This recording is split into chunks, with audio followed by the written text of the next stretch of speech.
riiulikõlar, põrandakõlar, subwoofer.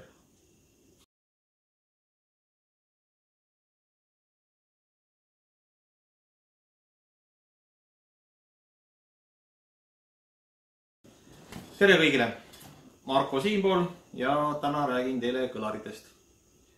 Ja plaanis on võtta välja sealt üks väiksem osa ehk rääkida kõlarite suurustest. Alati kasutasin ma põhikõlaritena põrandakõlarit. Väga pikka aega. Ja ma olin veendunud, et mängivad paremini kui väiksed kõlarid. Ega ma nüüd ei eksinud tegelikult selles väga. Aga asi on lihtsalt selles, et tegelikult saab ka väiksemate riiulikõlarite ja subwooferi abil teha väga head heli. Tihtipeale paremat. Mismoodi see on? Inimesed, kes ütlevad, et oluline on omada põrandakõlareid, suuri ja võimsaid, et need mängivad kõige paremini, nendest on head muusikat kuulata ja nii edasi. Neil on õigus. Aga mis osas neil õigus on? Minu arvates on neil õigus selles osas, kui sa kuuladki ainult muusikat ja su kõlarid on tõeliselt head. Selle tõeliselt hea all ma siis pean silmas ikkagi, et need kõlarid maksavad tuhandeid eurosid. Et mitte, et ta maksab seal 200-300 või 500, vaid ta ikkagi on tõeliselt kallid kõlarid. Et alates sealt tõesti mitmest tuhandest. Siis jah, võib küll öelda, et suured põrandakõlarid, väga hea, super, kõige parem valik. Aga enamik inimesi ei osta nii kallid kõlarid. Ostetakse odavamad ja aga väide on ju sama, et kõige paremad kõlarid on põrandakõlarid. Sellise juhul mina ütleks, et see väide tegelikult enam ei kehti või vähemalt mitte täies ulatuses. Tuleb mängu väga palju kõrvalfaktoreid, eelkõige just heli kvaliteedis, mida need kõlarid mängivad ja kui madalat heli nad tekitavad, kui head. Minu arvates sellisel juhul annab teha väiksemate kõlarite ja subwooferiga ehk bassikõlariga paremat heli. Ma ise olen öelnud ja paljud teised ütlevad, et õige on panna ikkagi ette siia põhikõlariteks, vasakule paremale stereokõlariteks suured põrandakõlarid ja siis surround heli teha väiksemate kõlaritega. Jah, see on hea väide ja sellele süsteemil on eelis, kui te kuulate muusikat. Aga mitte alati. Olen neid variante katsetanud erinevaid, igasuguseid variante. Ja mina kuulan muusikat suhteliselt vähe. Ja kui ma kuulan muusikat, siis ma tegelikult ei leia, et väiksemate kõlarite ja subwooferiga on see heli kehvem. Kõige suurem küsimus on selles, kuidas see süsteem on tasakaalus. Kuidas on bassikõlar reguleeritud, kust on need lõikesagedused lähevad, sellised asjad. Iga süsteemi saab panna kõlama kehvalt. See on kõige lihtsam asi. Esiteks mängib see ruum, kuidas ruumi kajad, asjad, see annab väga suure mõjutuse helile. Ja siis on see, et mismoodi on need kõlari reguleeritud. Kui need saab enam-vähem paika, siis saab muusikat kuulata subwooferi ja väiksemate kõlaritega. Ei ole mingit probleemi. Absoluutselt mingit probleemi. Probleem on milles? Probleem on bassikõlari reguleerimises. Kui ostetakse väikesed riiulikõlarid ja bassikõlari juurde. mitte kahte suurt põrandakõlarit. Kahe põrandakõlari reguleerimine lihtne. No seal polegi väga palju reguleerida. Aga kui teil on seal see bassikõlar eraldi, siis tuleb hakata seda reguleerima. Panna õige sagedusega tööle, et millal on lõikesagedus, et kus kohast see hakkab bassikõlar tööle, kus lõpetavad riiulikõlarid töötamise.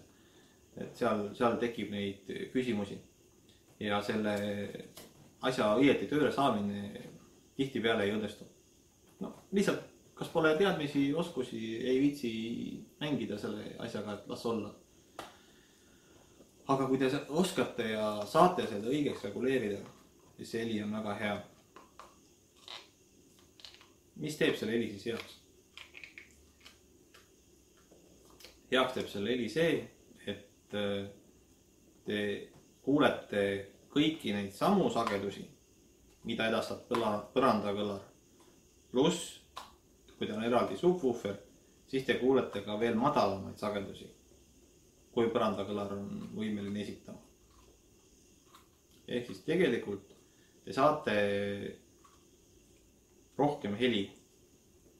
Kõige lihtsamalt öeldes, ma arvan, et see on kõige lihtsam öelda, et teil on madalaid helisid, hakkab madalamalt pihta ja kõrged, kui normaalse riiulikõlarid mängivad sama kõrgele kui need põrandakõlarid. Et see inimese kuulmine lõpeb enne ära.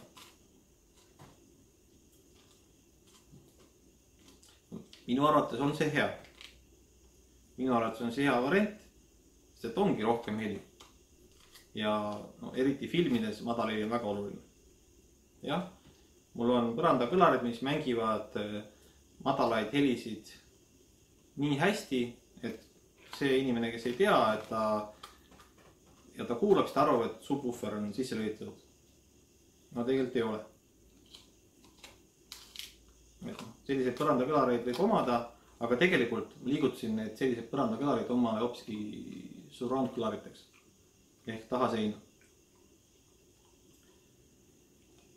Sest et tegelikult nad ei mängi piisavalt hästi. Minu jaoks. Muidugi mängivad hästi, ma ei ütle midagi. Mängivad hästi küll, ma kuulan neid hea meelega. Aga nad on mul juba mitmeid aastaid taga seinas ja on surroundiks lihtsalt.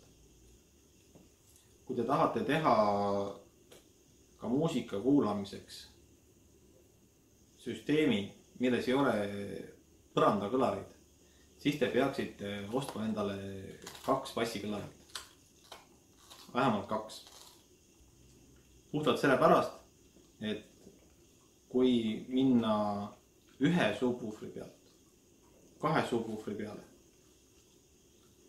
siis te parandate seda heli kvaliteeti oluliselt. Mis see tähendab? 1 bassikõlari ehk subwooferiga võib tekivadki väga kergelt, kuidas selle öelda, sisult tekivad sellised bassilained, osas kohtades on bass kõvem, osas vaiksem, tekib selline ebaühtlus.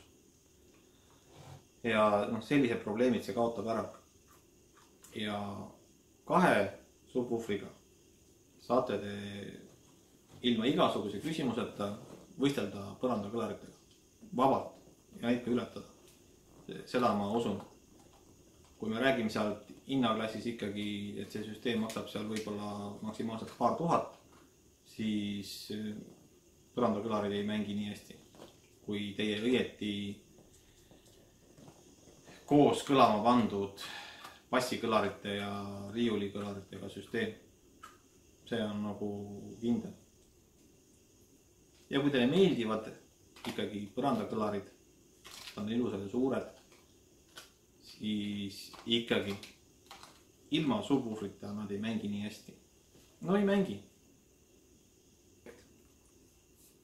Alustada võite 1 subwooferiga, aga esimesel võimalusel ostke neid 2. Seda siis juhul, et te ikkagi reguleerite normaalselt ära, et ei lase naabreid õhku. Korteris võib-olla võib ilma subwooferita ka olla, et naabritel on parem olla. Võib-olla on mõistlik leppida riiuli kõlarite või siis põranda kõlaritega. Aga 2 subwooferiga saab ikka teha väga hea heli. Väga hea. Kui te ostate näiteks, võrdlete samu seeriaid, näiteks põrandakõlarit ja riiulikõlarit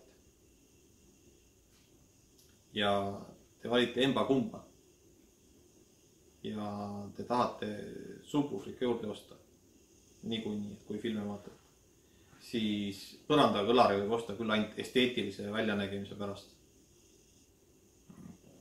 Rohkemat ta teile tegelikult ei anna, kui me seal räägime mingist mõistlikust hinnast või.